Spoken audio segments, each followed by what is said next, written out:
जय गुरु जी।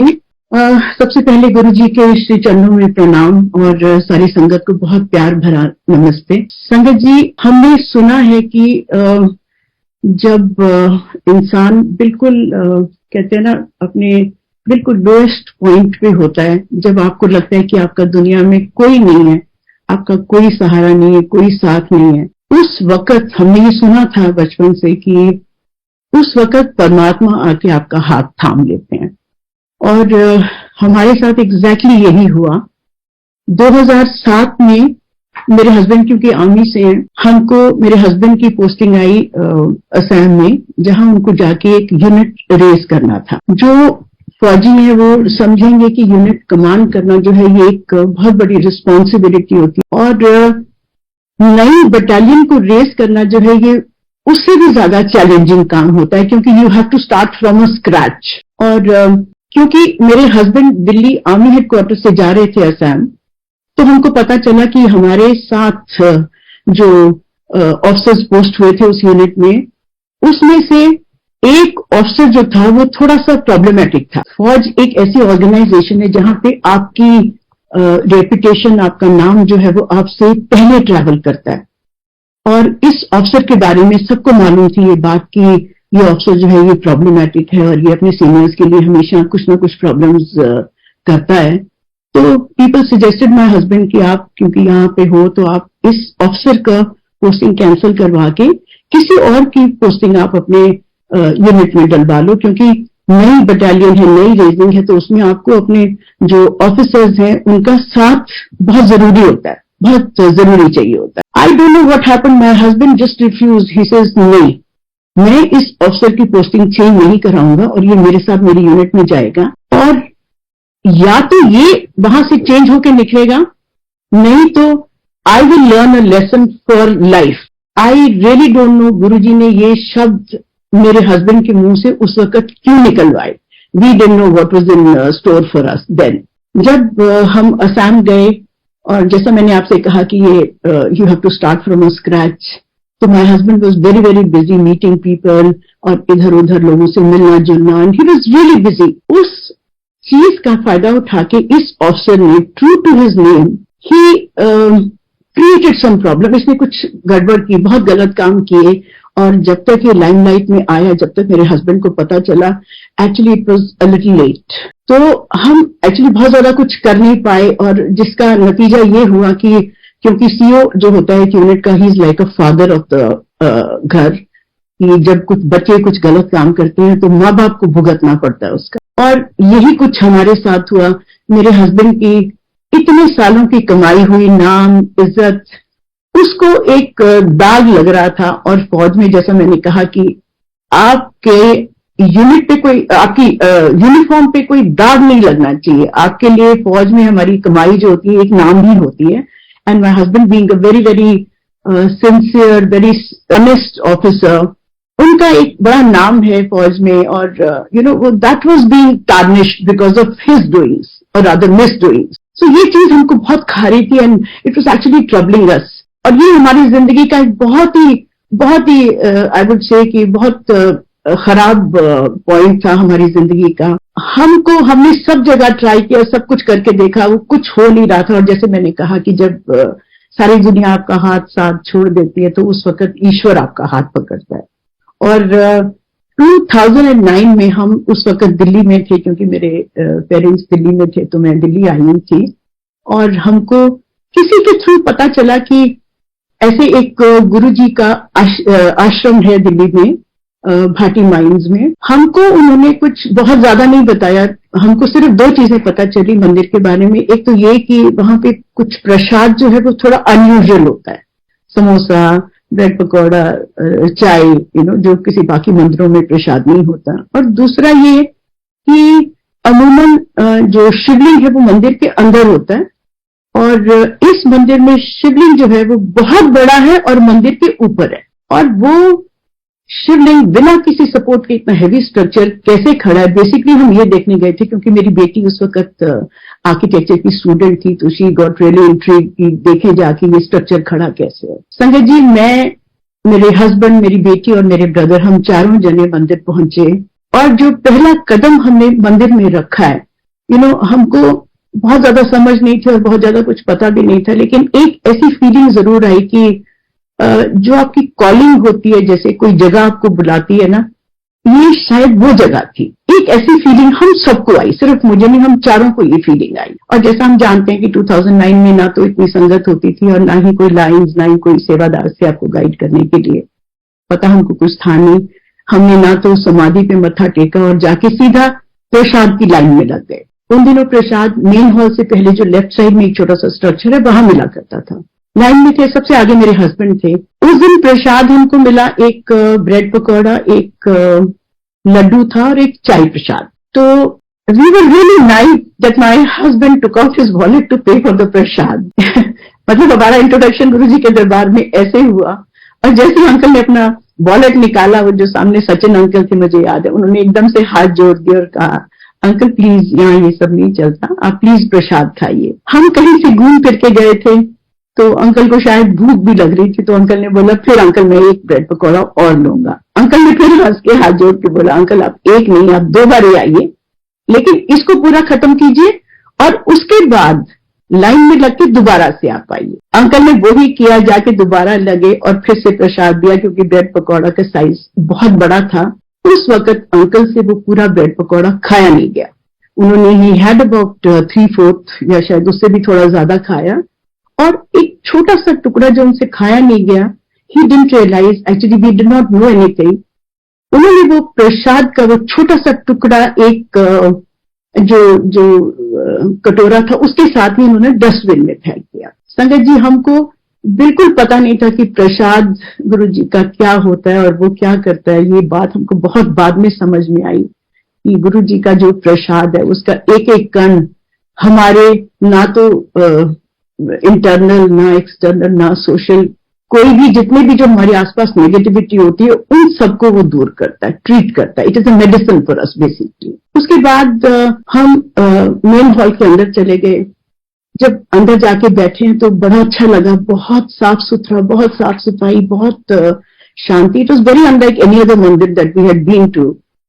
और मुझे जो एक चीज उस वक्त नहीं समझ में आई वो ये था कि जितनी भी संगत अंदर आ रही थी, जितने भी लोग अंदर आ रहे थे, वो शिव जी की मूर्ति को तो बाद में मत्था टेकते थे, पहले जो खाली कुर्सी है उसको मत्था टेक रहे थे। आई एम सॉरी संगत जी, मैं ये बात बोल रही हूँ क्योंकि मुझे उस वक्त जो लगा ये मैं वो बता रही। हम भी जाके बैठ गए चुपचाप। थोड़ी देर के बाद मंत्र जाप शुरू हुआ। हमने देखा मंत्र जाप में सब लोग बड़े मेडिटेशन में बैठ गए, चुपचाप मंत्र जाप हुआ। उसके बाद हम भी सबके साथ बाहर आ गए। मेरी जिज्ञासा बड़ी, मैंने आके एक अंकल आंटी थे, एक बड़ी पुरानी संगत है गुरु जी की, आई am sorry I am forgetting his name, their name rather. मैंने उन आंटी को पूछा, मैंने कहा आंटी ये गुरु जी कौन है और इनसे कब मिल सकते हैं। मुझे लगा कि शायद गुरु जी का वो जो अंदर लगा हुआ है सिंहासन, उस पर गुरु जी कभी आते हैं और बैठते हैं और मिलते हैं। उस आंटी ने जैसे मुझे सुना, उन्होंने एकदम से, उनको समझ में आ गया कि हम पहली दफा आए हैं मंदिर में and we do not know anything about guru ji. तो आंटी ने एकदम से बोला कि aunty for me Guru ji is my Wahe Guru, माई रब। हमने पूछा आपको कौन लेके आया? तो हमने कहा हमें कोई नहीं लेके आया, हम तो अपने आप आए। तो एकदम से उनकी आंखों में चमक आ गई और उन्होंने एकदम मुस्कुराकर बोला, she said this was your calling, आपको गुरु जी ने बुलाया है। अगर आप अपने आप आए हो तो आपको गुरु जी ने बुलाया है। आंटी आप आते रहो, मत्था टेकते रहो, गुरु जी की ब्लेसिंग्स लेते रहो, he will reveal himself to you, you need not ask anybody. आपको किसी से पूछने की जरूरत नहीं गुरु जी कौन है। विद टाइम गुरु जी आपको खुद दिखाएंगे, क्योंकि आपके और गुरु जी के बीच में तीसरा कोई नहीं आ सकता और ना ही किसी की जरूरत है। संजय जी, मुझे आंटी का ये बोलना जो था वो बहुत अच्छा लगा, क्योंकि बड़ी बारी हम जब किसी जगह पे कुछ प्री कंसीव नोशंस के साथ जाते हैं तो आई थिंक आपकी एक्सपेक्टेशंस उस जगह से, उस चीज से थोड़ी बढ़ जाती है। फिर उसके बाद आंटी ने हमसे अपनी कुछ सत्संग सुनाई अपनी बेटी की, और फिर जब हमने उनको बताया कि हम फौजी हैं तो आंटी बड़ी खुश हुई एंड शी सेड कि गुरुजी फौजियों को बहुत प्यार करते थे, करते हैं आज भी रादर। और फिर उन्होंने जनरल मल्होत्रा की एक गोस्ट ट्रेन वाली एक बड़ी फेमस सत्संग है वो सुनाई। संजय जी, हमने सुना लेकिन अच्छा भी लगा, लेकिन शायद बहुत ज्यादा विश्वास हुआ ऐसा नहीं हुआ। तब मंदिर का जो पहला एक्सपीरियंस जो था, उस मंदिर में जो हमारा पहला कदम था वो बहुत ही ब्यूटीफुल था। मतलब it was just out of the world. हम वापस आए वहां से नेक्स्ट डे, क्योंकि हमारी फ्लाइट थी वापसी की, हम वापस असम आ गए और मेरी बेटी अगले दिन अपने जयपुर अपने कॉलेज पहुंच गई। जब हम वापस असम आए, क्योंकि ये जो कुछ भी यहाँ चल रहा था, उस ऑफिसर ने कुछ कुछ करके, कुछ मैनिपुलेशन करके इस केस को आगे बढ़ने से संभव रोका हुआ था। अब हो ये रहा था कि हमें था, पता सबको था, ऊपर से नीचे तक सबको मालूम था कि कौन गलत है कौन सही है। एंड लाइक आई सेड कि एक रेपुटेशन होती है, मेरे हस्बैंड की एक रेपुटेशन थी, people knew what kind of a man he was.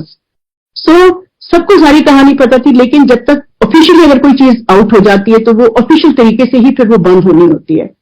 तो हम ये चाहते थे कि इंक्वायरी शुरू हो और केस बंद हो, जो ये हो नहीं रहा था।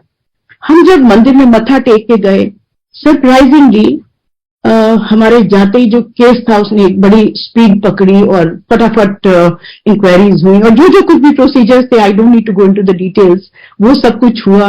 और उस ऑफिसर का भी जो होना था वो हुआ। और क्योंकि ये बात मुझे बाद में रियलाइज हुई कि मेरे अंकल ने, क्योंकि वो एक प्रसाद का छोटा सा टुकड़ा, अपनी जो मेहर थी, गुरुजी की ब्लेसिंग थी, वो हमने फेंक दिया था, चाहे अनजाने में ही, लेकिन ये हमसे हुआ था गलती, जिसका खामियाजा मेरे हस्बैंड को भुगतना पड़ा।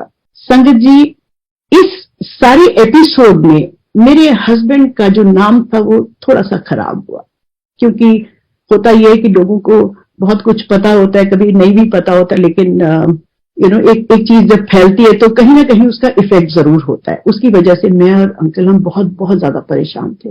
मैं अक्सर साईं बाबा की, क्योंकि हम भक्त थे, तो मैं साईं बाबा के सामने बैठ के अक्सर रोया करती थी। And I would ask him कि क्यों अच्छे लोगों के साथ ऐसे होता है, आपको तो पता है क्या सच्चाई है, क्यों आप ऐसी परीक्षा लेते हो अच्छे लोगों की।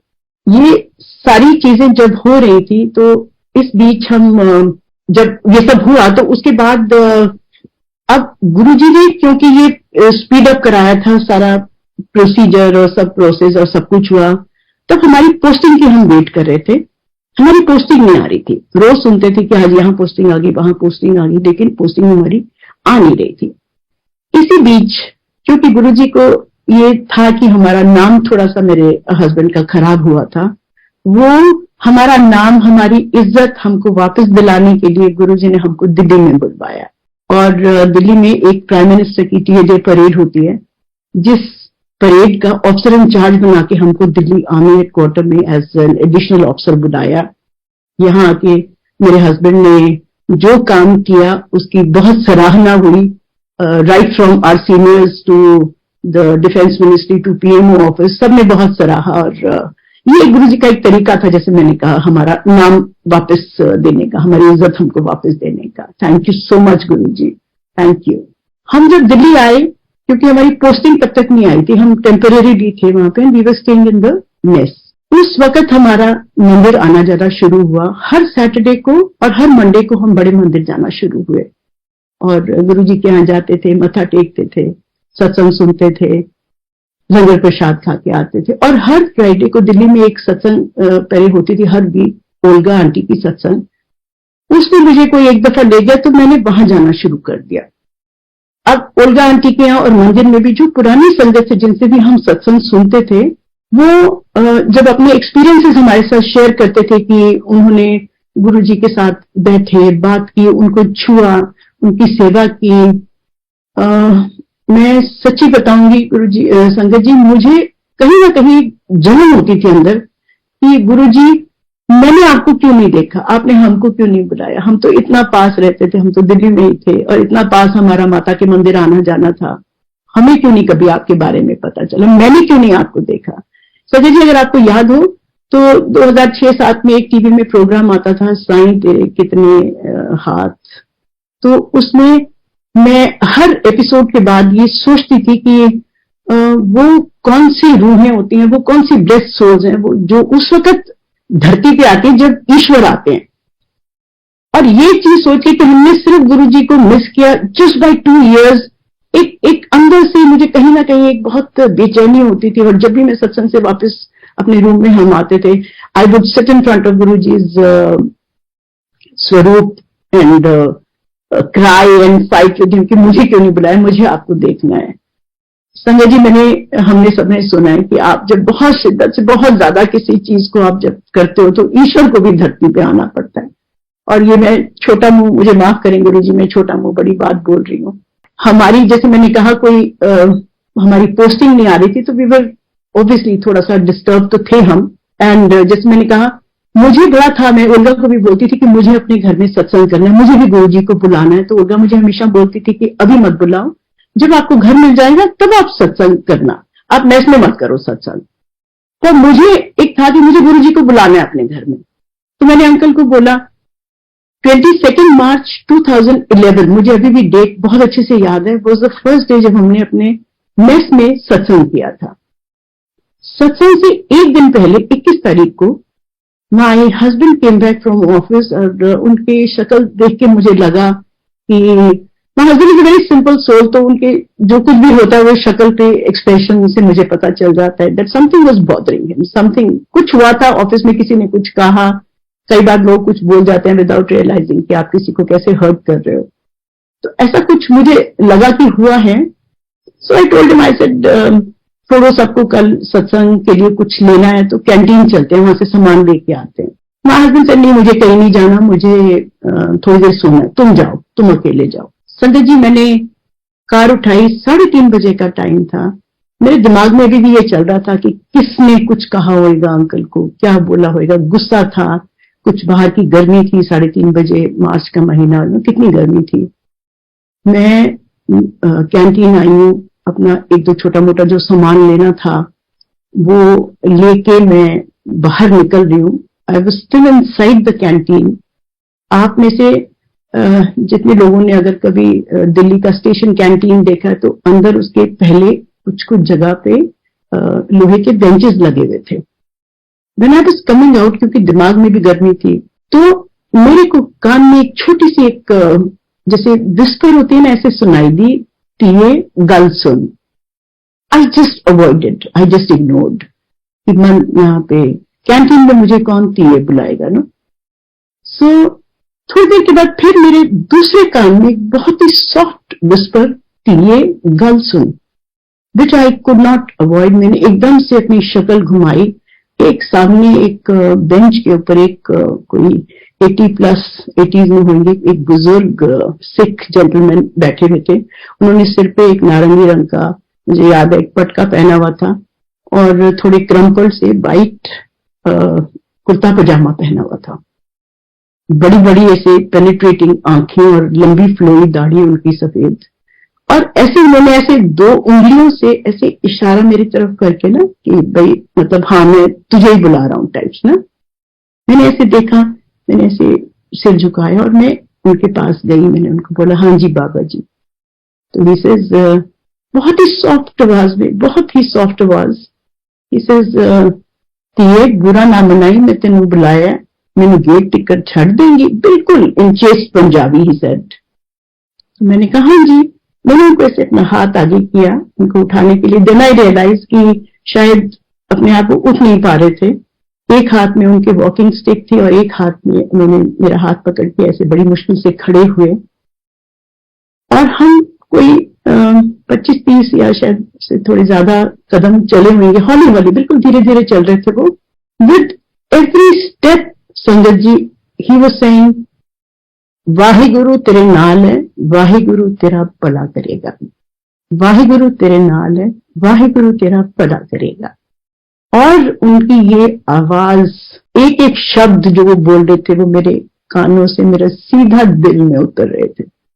और मैं सचमुच every time I do this सत्संग, मेरे रोंगटे खड़े हो जाते हैं, क्योंकि वो जो एक्सपीरियंस था, वो जो अनुभूति थी उस दिन, मुझे उनको शब्दों में शायद बयान करना मेरे लिए पॉसिबल नहीं है कि वो एक्चुअली क्या हो रहा था मुझे। बट मुझे बहुत पूरी बॉडी में, पूरी आसपास मुझे एकदम से ठंडक महसूस हुई जैसे। और हम चलते चलते धीरे धीरे आगे जा रहे थे। जो मेन गेट है वहां से थोड़ा सा ही पहले एक रेस्टोरेंट है, तो उसके बाहर भी एक बेंच लगा हुआ है। तो उन्होंने कहा, अच्छा तू जा, मैं इतने बैठाऊंगा। देन ही आस्क्ड मी कि अभी कैंटीन बंद होने में थोड़ी देर है। मैंने कहा हाँ जी। आई टोल्ड हिम थोड़ा टाइम था। तो इसे अच्छा फिर तू जा, मैं इधर बैठूंगा। मुझे लगा, मैंने कहा ये बुजुर्ग हैं, अकेले हैं, कैसे जाएंगे, क्या करेंगे। उनको मैंने बड़ी बारी बोला, बड़ी मिन्नतें की उनकी कि आपको जहां जाना मैं आपको छोड़ देती हूँ। इसे नहीं, मैं रिक्शा ले लूंगा। और मुझे पता था कि रिक्शा स्टैंड भी कोई बहुत आसपास नहीं है, तो मैंने उनको इतना भी बोला, मैंने कहा मैं बाबा जी आपको रिक्शा स्टैंड पे छोड़ देती हूँ। इसे नहीं, तू जा।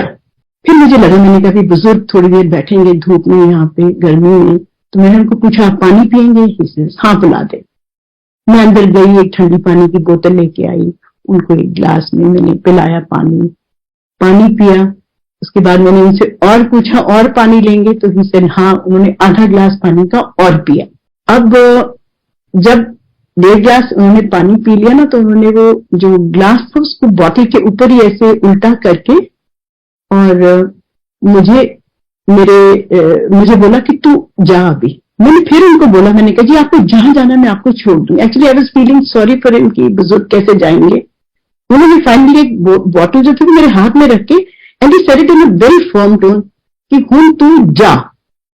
मतलब उसके बाद मैं वहां पे खड़ी ही नहीं रह पाई। मैं बाहर आई, बॉटल लेके मैंने गाड़ी में बैठी हूँ और सीधा अपने रूम में आ गई। कार से उतरने से पहले मैंने उस बॉटल से थोड़ा सा पानी पिया और मेरे अकल पे शायद पर्दा डाला हुआ था गुरुजी ने कि मैंने वो बाकी सारा पानी जो था वो हमारे रूम के बाहर एक पेड़ था उसमें डाल दिया, विदाउट थिंकिंग कि मैं अपने अंकल को दे सकती थी, हस्बैंड को दे सकती थी। नहीं ध्यान आया मुझे और खाली बॉटल और ग्लास बाहर ही फेंक के मैं अंदर आ गई। मैं जैसे कमरे में एंटर की, my husband was awake, he was sitting, he said what happened, you are looking so dazed. Then I told him, I said, this is what happened with me in the canteen. उनके मुंह से छूटते ही निकला, he says, ये गुरुजी Saint था कोई। तू सारा दिन रोती रहती है, बोलती रहती है कि तूने गुरुजी को देखना है, तूने गुरुजी को छूना है, उनकी सेवा करनी है। तेरे दिल में बहुत दिनों से एक तड़प थी जो ये गुरुजी ने आज पूरी की है तेरी। फिर मुझे ध्यान आया कि कैंटीन जो है, फौजी कैंटीन, वो ऐसी कोई जगह नहीं जहां पे कोई भी बिना आई कार्ड के पहली बात तो आ सकता है। And this is not a place जहां पे कोई घूमते फिरते आ जाएगा, ये कोई पार्क भी नहीं है। ना ही उनके साथ कोई था, ना ही उनके पास कोई सामान था। वो बुजुर्ग वहां कहां से आए, कैसे आए और कौन था उनके साथ, ये सिर्फ गुरुजी जानते हैं। और मुझे उस दिन बहुत ऐसे डीपली आई फेल्ट कि शायद वो गुरुजी थे जिन्होंने मुझे मेरी इच्छा पूरी की जो मैं चाहती थी दिल से। नेक्स्ट डे हमारा सत्संग हुआ जो हमने करना था, बहुत अच्छा सत्संग है, बहुत बहुत अच्छा सत्संग था। इनफैक्ट किसी एक पुरानी आंटी ने बोला भी कि उनको ऐसे महसूस हुआ जैसे गुरुजी अपने सिंहासन पे विराजमान है। सो ये गुरुजी की बहुत बड़ी मेहर थी। और हमने जो वो दिया जलाया था संगत जी, क्योंकि वो दूसरी जगह था, हमारे रूम तक हम वो दिया उठा के भी लाए कार में। वो दिया अगले दिन तक, मतलब पूरे 24 घंटे बिना और घी डाले वो जलता रहा है। थैंक यू गुरुजी। ये छोटी छोटी ब्लेसिंग्स जो होती है ये हमारे लिए बहुत बड़ी ब्लेसिंग्स है। थैंक यू सो मच गुरुजी। गुरुजी ने वैसे तो बहुत मेहर की है, बहुत ज्यादा। और अगर मैं ये कहूँ कि गुरुजी ने हमको हमारी सोच से या हमारी हैसियत से बढ़ चढ़ के दिया तो ये गलत नहीं होगा। ये गुरुजी की बहुत बहुत बहुत मेहर है। और तहे दिल से शुक्राना गुरुजी का, हर वक्त शुक्राना। जितना शुक्राना करें उतना कम है। संजय जी, बहुत सारे सत्संग हैं, लेकिन मुझे लगता है मेरी जिंदगी का जो एक सबसे बड़ा जो सत्संग है, जो एक्चुअली क्रक्स है सारी चीजों का, वो ये है कि मैं हमेशा अक्सर ये सोचती हूँ कि हम क्यों आए, क्या काम है हमारा, हमारी जिंदगी का एम क्या है, क्या होना चाहिए। एक पुरानी संगत तो जरूर जानती होंगी, कर्नल तुर अंकल हैं चंडीगढ़ के, गुरुजी की बहुत प्यारी संगत है। वो दिल्ली में कभी कभी आते थे, तो मतलब वो जैसे एक रात के लिए आए तो he would stay in our mess, और वहां से गुरुजी का मंदिर अटेंड किया और नेक्स्ट डे वापस चले जाते थे। और उन्होंने एक दिन मुझे दोपहर को लंच टाइम पे उनका एक फोन आता है मेरे फोन पे, एंड आई वाज सरप्राइज क्योंकि मुझे नहीं वो फोन करते थे कभी भी। तो मैंने जैसे ही फोन उठाया, he says ma'am I just wanted to share something with you. मुझे गुरुजी ने एक बारी ये बात बोली थी कि अंकल तीन चीजां दा संगम जिहड़ा है ना वो बड़ी मुश्किल नाल मिलता है, बड़े कर्मां नाल मिलता है। तीन चीजें, एक तो ये इंसानी जन्म, ये इंसानी जामा जो है। दूसरा, आपको इस जीवन का अर्थ समझ में आना कि आपने करना क्या है बेसिकली। तीसरा, आपके पास ये शरीर भी है, आपको वो ईश्वर प्राप्ति की प्यास भी है, लेकिन आपको कोई गाइड करने वाला नहीं है, तो आपको वो सदगुरु की प्राप्ति होना। तेरे को ये तीनों चीजा में मेक यूज ऑफ इट। और ये बोल के अंकल ने फोन बंद कर दिया। अब आप ये सोचिए संगत जी, मैं जो चीज सोच रही थी, जो कुछ भी मैं सोच रही थी, उसका गुरुजी ने इस सत्संग के थ्रू मुझे इतना ब्यूटीफुल जवाब दिया। और अंकल जो कनकदूर मुझे कभी भी फोन नहीं करते थे, वो कभी उनका आना होता था तो वो हमेशा अंकल को फोन करते थे। जैसे मैंने कहा, क्यों उन्होंने मुझे फोन किया और सिर्फ यही बात उन्होंने मुझे क्यों सुनाई, ये गुरुजी का मैसेज था मेरे लिए, जो मैं ढूंढ रही थी, जिसका आंसर मैं मांग रही थी। सॉरी संगत जी, मैं आपको एक बात बताना भूल गई। जिस दिन हमारे यहाँ सत्संग हुआ था 22 मार्च को, उसके 3 दिन के बाद ही हमारी पोस्टिंग आ गई थी। I am sorry, I forgot to tell you this. और पोस्टिंग भी हमारी ऐसी आई कि गुरुजी का जहां दरबार है बड़े मंदिर, उससे 2 किलोमीटर आगे ही एक यूनिट है हमारी ईटीएफ, वहां पे अंकल को वो यूनिट कमांड करने का अवसर गुरुजी ने दिया। जिस दिन हमारी पोस्टिंग आई उस दिन हम बहुत खुश थे कि जगह इतनी सुंदर थी वो कि मेरे हस्बैंड रोज सुबह अपने ऑफिस जाते हुए यूनिफॉर्म पहन के पहले बड़े मंदिर के बाहर जाते थे, गुरुजी को बाहर से सैल्यूट करके अपनी गाड़ी में से फिर आगे जाते थे। और जिस दिन उन्होंने टेक ओवर किया, उन्होंने अपनी चेयर पे पहले गुरुजी का स्वरूप बिठाया और उन्होंने गुरुजी से कहा कि गुरुजी, मैं तो सिर्फ नाम का हूं, इस जगह को आप कमांड करेंगे, आप देखेंगे, आप जो मुझसे चाहते हैं करवाएं आप, ये आपकी ब्लेसिंग है। और मैं बिल्कुल एग्जैजरेट नहीं करूंगी, गुरुजी ने मेरे हस्बैंड से उस यूनिट के लिए जो भी कराना चाहते थे, जो कुछ भी बेस्ट करा सकते थे मेरे हस्बैंड से, वो गुरुजी की मेहर से मेरे हस्बैंड ने किया, जिसके लिए उनको बहुत तारीफ भी मिली और सब कुछ हुआ, बहुत अच्छा हुआ। इससे अच्छी पोस्टिंग हमारे लिए हो नहीं सकती थी। सो थैंक यू अगेन गुरुजी, बहुत बहुत शुक्राना आपका हर चीज का। हर चीज गुरुजी ने हमको जो दिखाई, उसमें बहुत सारी चीजों में इनिशियली जैसे हम परमात्मा से हम हमेशा मिरेकल्स ढूंढते हैं। एक इंसानी एक शायद एक ये होती है कि आपको हर चीज में मिरेकल की, ऐसा क्या है जो सिर्फ भगवान कर सकते हैं, ऐसा क्या है। हमारे साथ ऐसे बहुत सारे मिरेकल्स हुए। मैं आपको छोटे छोटे 2 मिरेकल्स ऐसे बताऊंगी।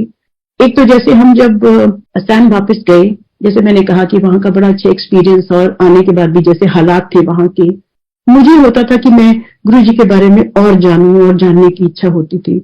और मेरी बेटी क्योंकि जयपुर में थी, तो ये हर वीकेंड पे जब घर आती थी तो ये मेरे ब्रदर के साथ मामा भांजी ने मंदिर आना शुरू किया। और मंदिर में ये जो कुछ भी सुनते थे, जो कुछ भी सत्संग ये महसूस करते थे या एक्सपीरियंस करते थे, ये मुझे फोन पे बताते थे। उससे मेरे को और ज्यादा इच्छा होती थी कि मैं कुछ और सुनूं, कुछ और गुरुजी के बारे में करूं। तो मैंने एक फेसबुक पे एक ग्रुप था, एक आंटी, रमा बहन आंटी, पुरानी aunty, Guruji bless her soul, she is no more, उनका मैंने वो ग्रुप ज्वाइन किया जिसमें वो रोज की अपनी एक सत्संग डालती थी। और मैं बहुत रिलीजियसली वो सत्संग पढ़ती थी। तो हमने जब पढ़ती थी तो असम में जिस जगह हमारी एक पोस्टिंग थी, वहां जंगल के बीचों बीच में था वो, और वहां पे बहुत ज्यादा बारिश होती थी। बारिश मतलब बहुत बहुत ज्यादा बारिश होती थी। और एक बार बारिश हुई तो लाइट जो चली जाती थी वो जल्दी से वापस नहीं आती थी, और इंटरनेट कनेक्शन भी नहीं होता था। लेकिन गुरुजी की मेहर की, और ये एक बार से ज्यादा हुआ है, आई डोंट रिमेम्बर एग्जैक्टली कितनी बार, कि मैंने जब लाइट नहीं है, जब पीछे से इंटरनेट का कनेक्शन टूटा हुआ है, मैंने गुरुजी का हाथ जोड़ के गुरुजी से प्रार्थना की, गुरुजी मुझे आपकी सत्संग पढ़नी है। कंप्यूटर ऑन किया, आंटी की सत्संग पढ़ी, और उसके बाद जैसे दिल में थोड़ा सा लालच आया कि मैं कोई 2 गेम्स खेल लूं या अपना कुछ और कर लूं नेट पे, तो वो इंटरनेट एकदम चला जाता था, क्योंकि लाइट ही नहीं थी, इंटरनेट था ही नहीं। ऐसे ही एक बार जब मेरे हस्बैंड और बिटिया मंदिर जा रहे थे, मैं क्योंकि संडे सेवा में होती थी तो ये दोनों आते थे मुझे लेने के लिए शाम को। तो एक सड़क के ऊपर 3 डॉग्स चल रहे थे जैसे, और हमारी कार के आगे एक डॉग को हमने हिट किया, एंड एक्चुअली वो डॉग जो था वो ही केम अंडर द व्हील, और इतनी जोर से वो था कि इनको लगा कि उस इम्पैक्ट से वो डॉग शायद नहीं होगा। और हम लोग सब क्योंकि डॉग लवर्स हैं तो मेरे हस्बैंड को भी बहुत बुरा लगा कि ये क्या हुआ। उन्होंने नीचे उतर के ऐसे इधर उधर देखा तो उन्होंने मेरी बेटी को आवाज लगाई, श्रुति उतर नीचे देख जरा। मेरी बेटी ने एकदम से अपने आंखें बंद के देखी, से नहीं पापा I don't want to witness this, मुझे नहीं देखना नीचे क्या है, क्योंकि इनको लगा कि वो डॉग जो है वो इतनी जोर से जो हिट किया था वो बेचारा बच नहीं सकता था। जब मेरी बेटी नीचे उतरी तो इन्होंने देखा ना कार के ऊपर ना सड़क के ऊपर कहीं ना तो कोई खून का छींटा था ना ही कुछ था। और सडनली दे सॉ कि वो तीनों के तीनों डॉग्स बड़ी प्यार से बड़ी मस्ती से वापस उसी सड़क पे ठीक ठाक चलते जा रहे, मतलब वो डॉग कोई उनमें से कोई लिम्प भी नहीं कर रहा था। ऐसे ऐसे बहुत सारे मिरेकल्स गुरुजी ने हमको छोटे छोटे दिखाए जो मैं अक्सर शेयर करती रहती हूँ। But sangat ji, Guruji is not about just about miracles, he is Bhagwan. हमने बहुत बारी सत्संग सुनी है और मेरा खुद का भी एक्सपीरियंस है, गुरुजी ने मुझे भी लाइफ बख्शी है कि जिंदगी जो है वो सिर्फ परमात्मा दे सकता है। तो ये अगर गुरुजी जिंदगी देते हैं तो गुरुजी भगवान है, रब है। और ये बहुत लोगों के साथ ये एक्सपीरियंसेस हुए हैं। 2021 में मेरे फादर, जिनकी एज 92 थी उस वक्त, उनके ब्रेन में ब्लड क्लॉट हुआ एक जगह पे। डॉक्टर को दिखाया, उन्होंने जब टेस्ट किए तो देखा, उन्होंने कहा कि अगर ये अभी ऑपरेट नहीं हुआ तो इनको और प्रॉब्लम हो सकती है और पैरालिसिस हो सकता है उस साइड, तो आप इनका ऑपरेशन फटाफट कराओ। अब क्योंकि उम्र थोड़ी ज्यादा थी, हमने एक नारायणा हॉस्पिटल है, उनके न्यूरो सर्जन हैं डॉक्टर गुप्ता, उनसे हमने बात की तो उन्होंने कहा आप इनको ले आओ, मैं देखता हूँ। उन्होंने जब सारे टेस्ट किए तो उनकी बाकी फैकल्टीज जो थी वो बिल्कुल ठीक थी, तो उन्होंने कहा मैं इनका ऑपरेशन कर सकता हूँ, but let me prepare you कि इनकी याददाश्त चली जाएगी। अब वो याददाश्त या तो टेम्परेरीली जाएगी या परमानेंट भी जा सकती है, क्योंकि डिमेंशिया इज ऑलरेडी सेटिंग इन, इनकी एज इतनी है, तो इस चीज के लिए आपको पहले से ही तैयार रहना। अब जब आईसीयू से मेरे फादर को जब नॉर्मल एक रूम में लेके आए तो डॉक्टर ने हमको बोला कि आप धीरे धीरे इनको बाकी जो पुरानी बातें हैं, इनके जो बच्चे हैं उनको सबको इनके सामने लेके आओ, उनके नाम पूछो, जिन भी टू सी कि इनको कितना याद है कितना नहीं, और इनका जो अपना पर्सनल स्टाफ है उनको लेके आओ, उनके बारे में उनकी शक्लें दिखाओ, बात करो। संगत जी, डैडी क्योंकि मेरे ब्रदर के साथ रहते थे, घर में सिर्फ ये 2 जने ही रहते थे, तो उनके मुंह पे मेरे फादर मेरे ब्रदर को उनके निकनेम से बुलाते थे राजू, तो उनके मुंह पे वो नाम राजू चढ़ा हुआ था। So everybody was Raju for him, ना वो उन्होंने किसी को पहचान रहे थे ना कुछ और, बट वो राजू, हर एक बंदा राजू था, डॉक्टर भी राजू, मेरा भाई भी राजू, हम भी राजू, सब। The only person he recognised was जब हमने, क्योंकि हमने ऑपरेशन जो आईसीयू था वहां पे भी और रूम में भी डैडी के बेड के साथ हमने एक गुरु जी का छोटा सा स्वरूप रखा था। जैसे ही मैंने गुरु जी का स्वरूप उठा के डैडी के सामने ऐसे दिखाया कि डैडी ये कौन है, एकदम से ही मेरे फादर, क्योंकि उनके हाथ बंधे हुए थे और लेटे हुए थे, तो उनका सिर ऐसे उठा और हाथ दोनों उन्होंने जोड़ने की कोशिश करते हुए, ऐसे जैसे नमस्कार करते हैं ना, ऐसे करके, और उनके मुंह से सिर्फ यही निकला कि बेटे ये तो रब है। और हम सारे बच्चे, डैडी के सब बच्चे गुरु जी को मानते हैं, हम सब मंदिर आते हैं, सब कुछ है, लेकिन मेरे फादर शायद गुरु जी को बहुत ज्यादा नहीं मानते थे। For him, because he was a staunch Shiv bhakt, तो उनके लिए भगवान वॉज शिव जी और शिव जी भगवान थे, उसके अलावा और कोई नहीं है भगवान। उन्होंने हालांकि सारा लिटरेचर जो कुछ भी अवेलेबल है गुरु जी का ऑनलाइन और बुक्स वगैरह, तो वो पढ़ते थे वो सब कुछ, बट उन्होंने ऐसे ओपनली कभी गुरु जी को शिव जी ऐसे कुछ नहीं कहा। इस टाइम पे जब उन्होंने अपने सारे बच्चों तक को नहीं पहचाना, उन्होंने वो शिव का रूप गुरु जी की फोटो में देखा, गुरु जी के स्वरूप में देखा। और जैसे जैसे वो हमेशा जब भी उनके सामने हम वो स्वरूप रखते थे तो वो एकदम से उनका सिर ऐसे अदब से झुक जाता था। एंड ही यूज्ड टू से कि ये तो राधा बेटा, ये तो राधा, ये तो शिव जी ने, यही उनके मुंह से निकलता था। सो मच सो ऑपरेशन के बाद वो 10 महीने बेड में थे।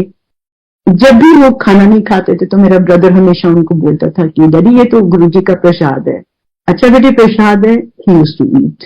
जब भी कुछ देते थे पीने के लिए तब वो मना अगर कभी उन्होंने किया तो वो यही बोलता था ब्रदर कि डैडी ये गुरु जी ने आपके लिए भेजा, ये गुरु जी का प्रसाद है। तो he would drink it as guru ji प्रसाद।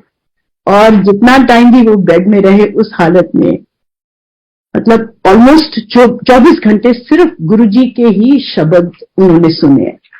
और कभी कभी वो ऐसे ही उठ के बैठ जाते थे और ऐसे हाथ जोड़ के कभी he would start looking at infinity, और एकदम से अपना जो उनका मेडिकल स्टाफ था उनको बोलते थे देखो बेटे गुरु जी आए हैं। तो वो लड़के बेचारे, उनको ना तो कुछ दिखता था ना समझ में आता था, तो वो ही वुड ऑफन आस्किंग कि कहाँ है जी, हमें तो कुछ नजर नहीं आ रहा बाबू जी। तो उनको डांट देते थे कि तुम गुरु जी नहीं नजर आ रहे हैं। गुरु जी जाने वो क्या देखते थे, उनको क्या गुरु जी दिखाते थे। लेकिन ये भी एक बहुत बड़ी कृपा है गुरु जी की कि उनके अंतिम टाइम में, लास्ट टाइम में गुरु जी ने उनको जितनी भी दुनियावी चीजें थी इंक्लूडिंग हिज ओन चिल्ड्रन, गुरु जी ने सबसे उनको दूर कर दिया था। और जिसके पास उनको आगे जाना था सिर्फ उसी के साथ, उन्हीं के साथ उनका जुड़ाव रहा। ये बहुत बड़ी ब्लेसिंग है हमारी फैमिली के लिए। So thank you so much.